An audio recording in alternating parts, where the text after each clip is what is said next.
ಜಲಗ್ರಹ ಸಮಾವೇಶವನ್ನು ಕೋಲಾರ ಜಿಲ್ಲೆಯಲ್ಲಿ ಇವತ್ತು ಹಮ್ಮಿಕೊಂಡಿದ್ದಾರೆ. ಈ ಒಂದು ಸಮಾವೇಶಕ್ಕೆ ನಮ್ಮ ಹಿರಿಯರಾದಂತ ನಮ್ಮ ಜಸ್ಟಿಸ್ ಗೋಪಾಲ್ ಗೌಡ್ರು ಈ ಒಂದು ನೇತೃತ್ವ ವಹಿಸಿಕೊಂಡಿದ್ದಾರೆ ಅಂದ್ರೆ ಬಹಳಷ್ಟು ಸಂತೋಷ ಆಗುತ್ತೆ.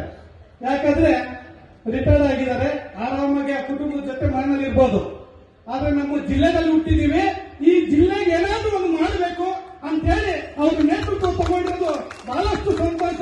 ಅವ್ರು ನೋಡಿ ನಾವು ಕೂಡ ಈ ಒಂದು ಕಾರ್ಯಕ್ರಮಕ್ಕೆ ಕೈ ಜೋಡಿಸಬೇಕು, ನಾವು ನಮ್ಮ ಕೈಲಾಗಿ ಏನಾದ್ರೂ ಮಾಡಬೇಕು ನಮ್ಮ ಜಿಲ್ಲೆಗೆ ಅಂತೇಳಿ ಇವತ್ತು ಈ ಒಂದು ಸಮಾವೇಶಕ್ಕೆ ಬಂದಿದ್ದೀವಿ. ವೇದಿಕೆ ಮೇಲೆ ಇರುವಂತ ಎಲ್ಲ ನಮ್ಮ ಗಣ್ಯರಿಗೂ ಒಳ್ಳೆದಾಗಲಿ ಅಂತ ತಿಳಿಸ್ತಾ, ಇಲ್ಲಿ ಸೇರುವಂತ ಎಲ್ಲ ನಮ್ಮ ಏನು ಇವತ್ತು ನೀರಾವರಿ ಹೋರಾಟಕ್ಕೆ ತಾವೆಲ್ಲರೂ ಸೇರಿದ್ರ ನಿಜಕ್ಕೂ ತುಂಬಾ ಅವಶ್ಯಕತೆ ಇರುವಂತ ವಿಚಾರ ಇದು. ಇವತ್ತು ಏನೋ ಬೇರೆ ಡೆವಲಪ್ಮೆಂಟ್ ಬೇರೆ ಬೇರೆ ವಿಚಾರಗಳೆಲ್ಲರೂ ಮಾತಾಡ್ತೀವಿ, ಆದ್ರೆ ನಮ್ಗೆ ನೀರೇ ಇಲ್ಲ ಅಂದ್ರೆ ಬೇರೆ ಏನಕ್ಕೋ ಹೋರಾಟ ಮಾಡಿ ಏನು ಪ್ರಯತ್ನ ಇಲ್ಲ. ಇವತ್ತು ಕೃಷ್ಣಾ ನದಿ ನೀರು ಅನ್ನೋರು ಹೇಳ್ತಾ ಇದ್ರು 10 ಕಿಲೋಮೀಟರ್ ಇದೆ ಅಂತ. ನಮ್ಮ ಕರ್ನಾಟಕ ಬಾರ್ಡ್ರು ಇದು ಕೆಜಿಎಫ್ 100 ಅಡಿನಲ್ಲಿ ನೀರು ಹರಿತಾ ಇದೆ.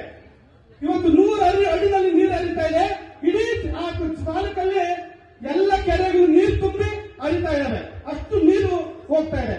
ಇವತ್ತು ನಾವು ಬೆಂಗಳೂರಿಂದ ಬರುವಂತ ನೀರು ಕೊಳಚೆ ನೀರಲ್ಲಿ ಜೀವನ ಮಾಡುವಂತದ್ದಾಗ್ಬಿಟ್ಟಿದೆ ನಮ್ಮ ಕೋಲಾರ ಜಿಲ್ಲೆಯಲ್ಲಿ. ಇವತ್ತು 1500 ಅಡಿ ಬೋರ್ವೆಲ್ ಹಾಕಿದ್ರೆ ಕೂಡ ನೀರು ಸಿಗಲ್ಲ ಕುಡಿಯೋದಕ್ಕೆ, ಅಂತ ಪರಿಸ್ಥಿತಿಗಳಿದೆ. ಇವತ್ತು ಸರ್ಕಾರಗಳನ್ನ ಹೋರಾಟದ ಮುಖಾಂತರ ಹೆಚ್ಚಿಸೋದಲ್ಲ, ಸರ್ಕಾರ ಮಾಡಬೇಕಾಗಿರೋ ಕೆಲಸ ಇವೆಲ್ಲ.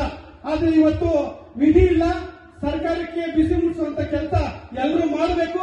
ಇಂಥ ಹೋರಾಟಗಳಿಗೆ ನಾವೆಲ್ಲ ಕೈ ಜೋಡಿಸಬೇಕು ಅಂತ ತಿಳಿಸ್ತಾ, ನಮಗೆ ಈ ವೇದಿಕೆಯಲ್ಲಿ ನಾನು ಕೇಳ್ಕೊಳ್ಳೋದೇನೆಂದ್ರೆ, ಇಂಥ ಹೋರಾಟಗಳಿಗೆ ಪ್ರತಿಯೊಂದಕ್ಕೂ ನಾವು ಕೈ ಜೋಡಿಸ್ತೀವಿ.